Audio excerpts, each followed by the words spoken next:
Olivia Ildefonso is currently a PhD candidate in human geography at CUNY Graduate Center. She studies school segregation in New York. Olivia is a Long Island native and has worked as a racial justice activist on Long Island for the past 9 years. She has worked for Erase Racism since 2010, and she has served on the board of directors for Strong Youth since 2013. Olivia has also taught as an adjunct lecturer at Queens College, John Jay College, and the Graduate Center. Please welcome Olivia Ildefonso.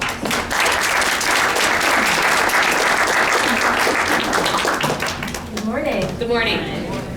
It's great to see so many familiar faces here in my work with the race, and also see so many new people. Can you hear me all right? Yes. Okay, great.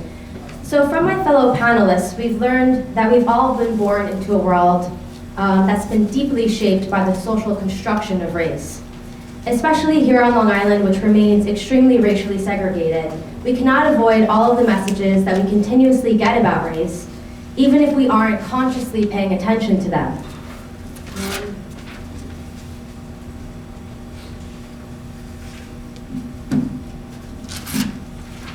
We watch the news and see images of people doing the same thing, but it's framed totally differently depending on their race. Here are victims of Hurricane Katrina. They are both seen with food in their hands. The black person is said to be looting, while the white people are framed as finding food. We see advertisements that subtly suggest that being black means being less civilized or less beautiful. Here's a Nivea Re-Civilize Yourself advertisement showing a black man throwing his before image of an afro away, and a Dove advertisement that shows the before and after of using Dove on a skin gradient, and the person of color is right before the before picture. We see way more headlines about Latino immigrants on Long Island that look like this: new arrivals, new violence. Then we do that look like this: study finds that immigrants are central to Long Island's economy.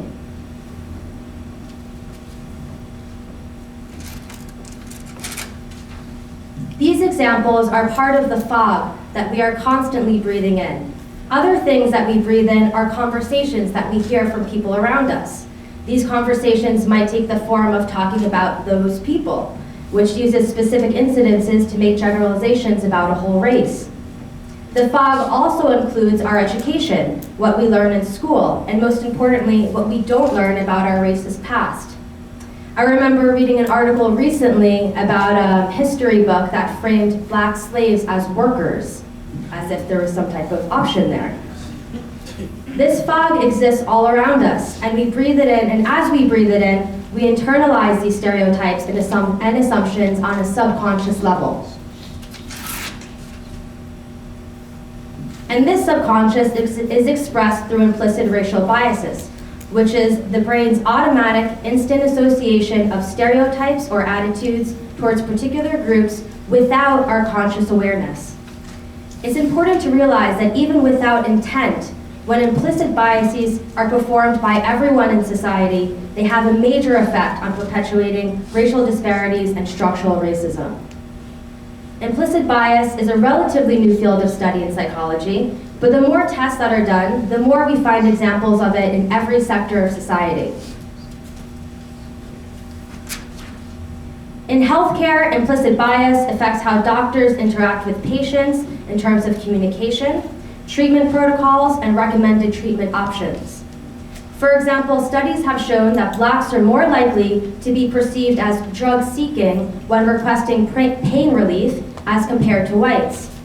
This leads to black children and adults receiving less adequate pain treatment than their white counterparts in the emergency department for the same condition.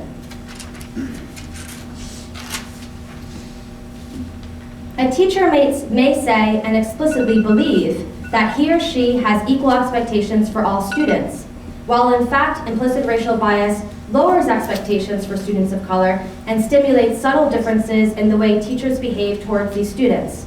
Less praise and recognition and more discipline. In a 2016 study from Yale Child Study Center, 135 teachers were shown videos of children in a classroom setting. Each video had a black boy and girl and a white boy and girl. The teachers were asked to detect challenging behavior. In the end, none of the children exhibited challenging behavior. Yet, when asked which children required the most attention, 42% of teachers identified the black boy. This type of implicit bias helps to explain why, in the United States, black students are suspended and expelled 3 times more than white students. In the criminal justice system, research on shooter bias suggests that in simulation tests, a white person requires less decision time to shoot an unarmed black man than to shoot an armed white man, and that whites will shoot African Americans more frequently.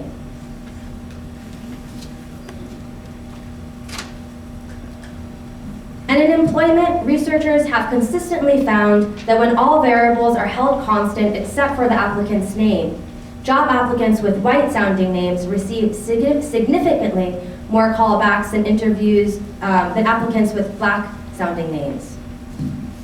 Even without intent, we see that our behaviors can reinforce structural racism and unequal access to opportunities. So what can we do about this? How can we address something that resides in our subconscious? While implicit biases are deeply entrenched in the subconscious, researchers generally agree that biases are malleable and that implicit bias may be unlearned. Techniques to address implicit bias are called debiasing. While there are a lot of debiasing techniques, and more come out the more that we study this, I'll just quickly mention 2 that I think are the most important. The first one is exactly what we're doing this morning, which is creating a foundation for understanding how implicit bias works. This includes trying to understand where it comes from, such as understanding our history better, and learning about the common forms of implicit biases so we're better able to detect them when they're played out. And this second debiasing technique is one of the most important, I think. It's working to diversify your workplaces and your communities. Creating direct intergroup contact lessens the effect of that fog that we're constantly taking in from the media and news and other people around us that live in our segregated communities. This alone would have a huge impact on breaking the cycle between structural racism and implicit racial bias.